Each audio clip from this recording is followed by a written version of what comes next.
Okay, we're in week 29 of Designorama, and this week we are shifting a little bit further down the rabbit hole of visual design. So we're moving from UI design to visual design exploration. So if you are a pure UX designer, this may be stretching your skills a bit. If you are a developer, we may be diving into that space a little bit, as well as user research, or these could be challenging for you, but they're good exercises to work through.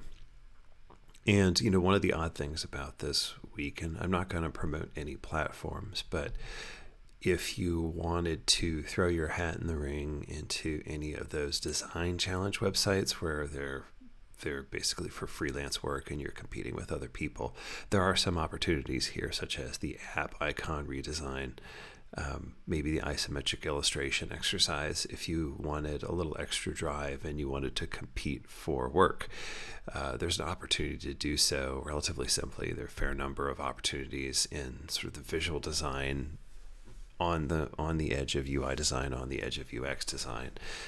If you wanted to compete on one of those sites, it could be maybe a little extra motivation for you.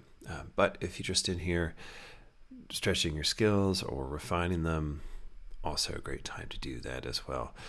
There are a number of resources I'll show you at the end of this particular video about resources on IXDF, as well as just a little piece on Wikipedia about isometric visuals or isometric design that may be helpful. But in concept, these are relatively simple, though I'll say they are all very, very challenging when it comes down to practical application in a meaningful way. So do your best and struggle through them. I think a huge part of the growth here is the struggle through visual design. So understand that if you're frustrated and you're challenged, it means you're doing the right work.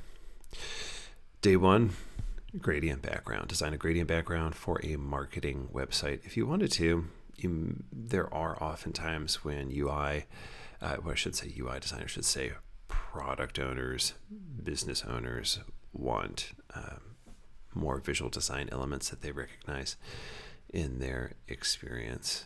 And this is sort of one of the things that stands out when you do it is some sort of visual slickness. So it could be that you do this in an application UI as well. Try it out. I wouldn't necessarily recommend it, but it's a good thing to try to stretch your skills a bit and see if you can get it to work.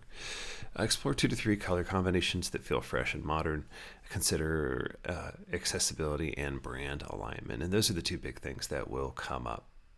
Is not just accessibility for the extreme cases, but accessibility for anyone. Gradients can cause a lot of challenge as a background in terms of readability and visibility of things. And especially if you're using it to communicate something specific, then anything beyond sighted exploration, if you're communicating something, it may be challenging to communicate that. The output is a gradient mockup applied to a simple landing page hero, or as I said, a UI, just to see and demonstrate how it's working and how it's not, and explore that. Day 2, isometric illustration. So this could be fairly involved, and what I would encourage you to do is keep this relatively simple if you are not an illustrator or do not have a lot of illustration practice. Create an isometric illustration for a product page.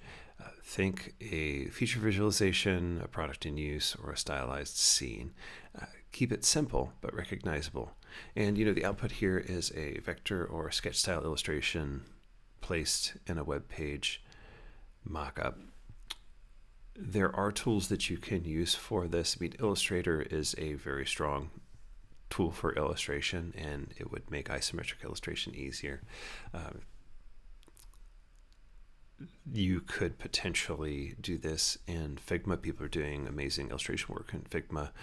There's I think a tool called Inkscape that's a free tool if you don't have either of those, but I think Figma has a free version of it that you could use to do these isometric illustrations.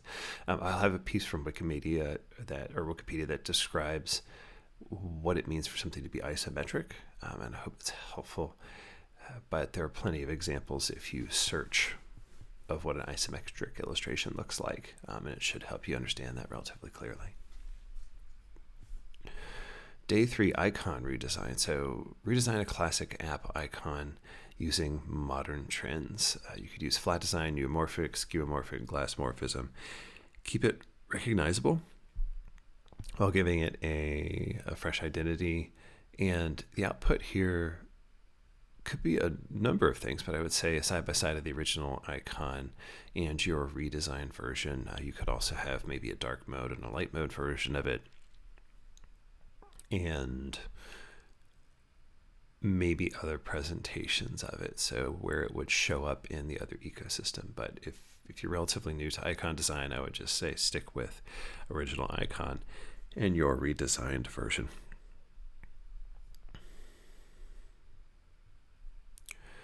Day 4, and this one is, or it can be, a fairly intense project, especially if you pursue it from sort of a methodical perspective.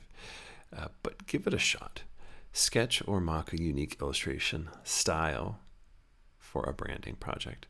So it could be line art, geometric collage, playful doodles, or minimal, or anything beyond that combination of 2, 3, or all of those. Apply the style to a small asset like a character or brand mascot. Apply it to maybe an illustration that you see. And at the end, your output should be at least one branded illustration in your new style. So take the way something is and reimagine it in your new style. Again, illustration, if you're not an illustrator, can be a tough thing to do, but certainly a really great way to stretch your visual design, your visual communication, and sort of your ability to use tools in a different way. And day 5, data table hierarchy. This one is a little bit different because it does also focus on sort of the constraints of data visualization and sort of ethical communication of data, as well as there's some UX involved in this, certainly, as I think UX and visual design, this will point out how they're very, very connected, and you're not able to sort of separate visual design from UX. Add visual hierarchy to a complex data table. Use spacing, typography, and color to guide the eye.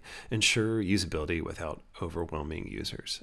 And at the end of the day, you should have a redesigned table showing improved clarity and readability. And so you see here, right there, that a data table is meant as a very specific tool, and that though you're focused on visual hierarchy and visual design, that the goal is clarity and readability.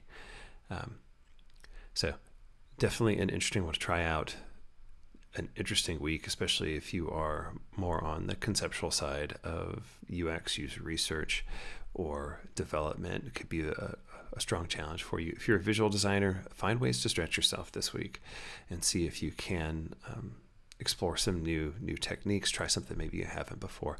And as always, this is another, in the visual design space, this is a really interesting way to make your portfolio stand out, because it is the immediate way that people connect with your work. So think about how this could align best with where you want to go in terms of a job, a company, a team in a company. Just think about your future and how this aligns with it best. The resources this week. One, we have a course on visual design. It's a great course and will help explain some of these aspects and how to work through visual design. It's not something you can necessarily do this week, but something that you could, if this is interesting to you, explore as a way to grow your skills. We have the visual design topic, and this would be, I think, a faster way to sort of introduce yourself to visual design concepts. Relatively straightforward and a short one that helps go into aspects such as gestalt and differentiation between sections, some of the basic concepts, and then a series of resources at the bottom if you'd like to check them out. And then included some pieces that IXDF has on the illustration styles for the icons, so glassmorphism, neomorphism, skeuomorphism, and it's one of my favorites, skeuomorphism is dead, long live skeuomorphism.